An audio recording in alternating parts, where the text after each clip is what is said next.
Good morning class 8th। आज की dance class में हम कथक नृत्य से संबंधित कुछ परिभाषाओं का वर्णन करेंगे। आप अपनी नोटबुक निकालिए और उसमें हम ये परिभाषाएं लिखेंगे। तो बच्चों, ये रही परिभाषाएं। बोल तबला, पखावज या नृत्य के बोलों की कोई भी तालबद्ध रचना को बोल कहते हैं। टुकड़ा किसी भी ताल के एक आवर्तन या उससे कम मात्रा संख्या का बोल टुकड़ा कहलाता है। तोड़ा नृत्य के वर्ण जैसे ता थे तत्, दिग, तिगधा, थुन आदि से बनी तालबद्ध रचना जो एक आवर्तन से कम न हो उसे तोड़ा कहा जाता है। यानी कम से कम एक आवर्तन की तो होनी चाहिए। परन केवल पखावज के बोलों की तालबद्ध रचना जो एक आवर्तन से कम न हो उसे परन कहते हैं।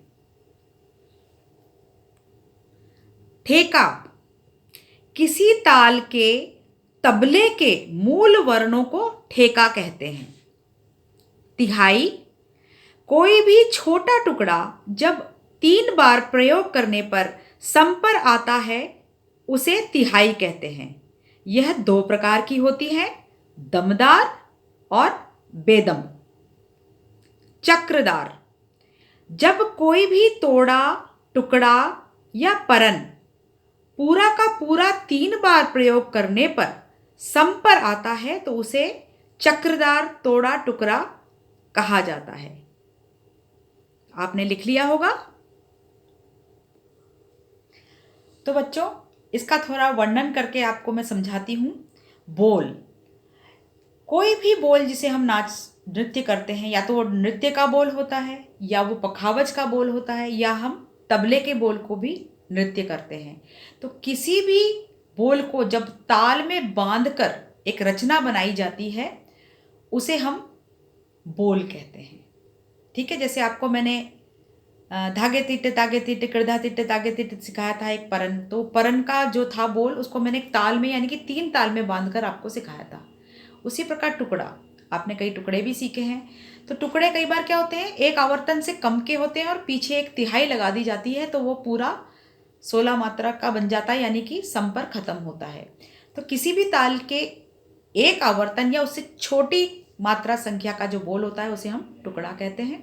अब आप बोलेंगे कि छोटा है मैम तो सम पे कैसे आएगा, उसको तिहाई लगाकर सम पर लाया जाता है। जैसे तत् तत् थे तत्, तिगदा दिग दिग थे, तो ये छोटा बोल हो गया। इसको 3 बार हम रिपीट करते हैं और लास्ट में तिगदा दिग दिग थे, तिगदा दिग दिग थे, तिगदा दिग दिग थे लगा के उसको सम पर ले आते हैं। उसी प्रकार तोड़ा, तोड़ा नृत्य के वर्ण मतलब बोल, डांस के जो बोल होते हैं जैसे तिगदा दिग दिग थे, तत् तत् थुन थुन थे, त्राम थे, इन सब शब्दों से मिलकर जब कोई भी रचना होती है जो कि एक ताल में बंधी होती है और एक आवर्तन से छोटी नहीं होनी चाहिए।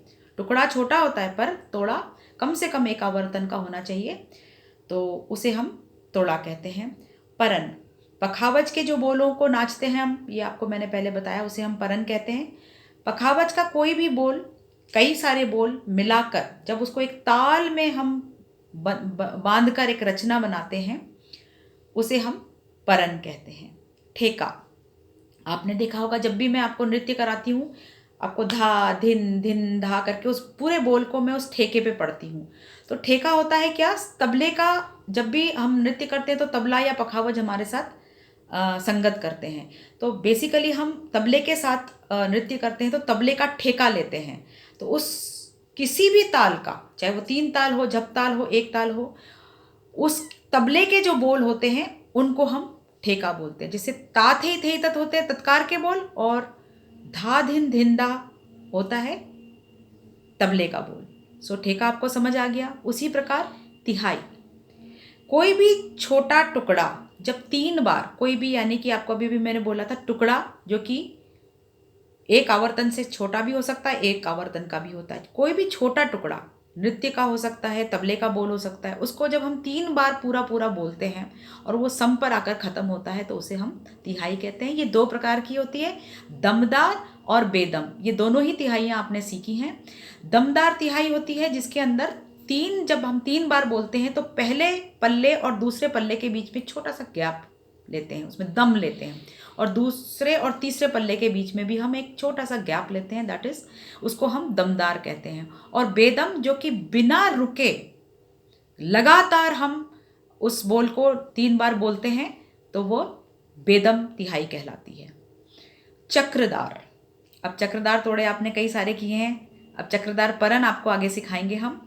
तो कोई भी तोड़ा टुकड़ा या परन जिसको हम पूरा पूरा 3 बार प्रयोग करते हैं या 3 बार नृत्य करते हैं, 3 बार बोलते हैं और वो सम पर आता है तो वो चक्रदार, तोड़ा टुकड़ा या परन कहलाता है। मेरे ख्याल से अब ये सारे परिभाषाओं का वर्णन आपको मैंने बता दिया, आपको समझ आ गया होगा।